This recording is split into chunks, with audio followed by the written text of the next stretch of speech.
Hey everybody, so today we are making curry chicken.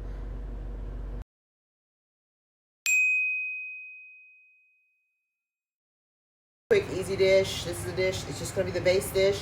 You can add to it however you want to. You want more heat, put more pepper. You want more scotch bonnet, add more scotch bonnet. That's heat as well. You want to add cilantro. I'm not adding cilantro. I do put carrots in my curry. Some people don't like it. They prefer potatoes or something like that, but I think carrots add a little sweetness. That would be the non-traditional thing, so do your non-traditional thing too as well. I will roll them out.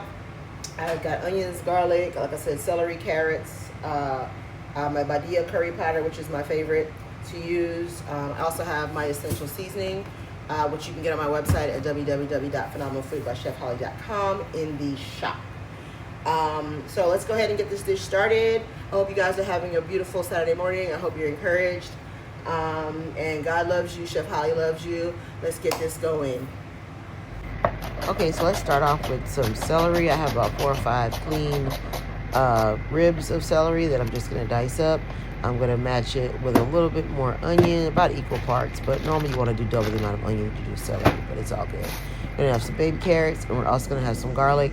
I seasoned our chicken, which is dark meat, legs and thighs, with my seasoning and Badia Curry Powder. We're going to put some oil in a hot pan, and we're going to go ahead and throw in our thighs and legs in there. We want to kind of what they call burn the curry a little bit, to kind of like just kind of cook off that raw curry flavor.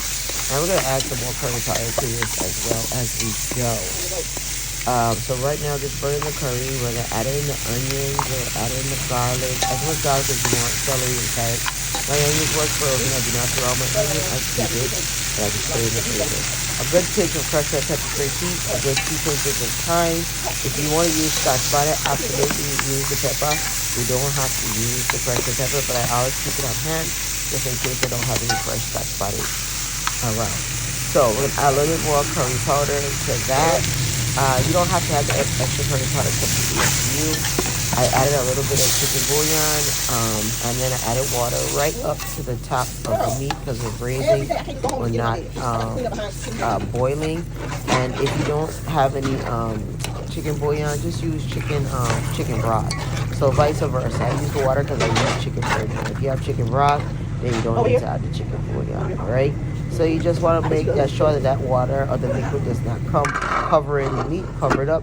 Try to oven about 450, about 45 minutes, and continually check it. Once the liquid cooks down, you're pretty much done. And that is your curry chicken. I hope you guys enjoyed this chicken curry. And just baste your meat and try it on top of some rice, and yeah. Thank y'all for watching. Please leave me a comment. Tell me what you think of this tonight. Hope there's something I can cook for you. And if you haven't already, subscribe. I've been on here forever, y'all. Thanks. Bye-bye.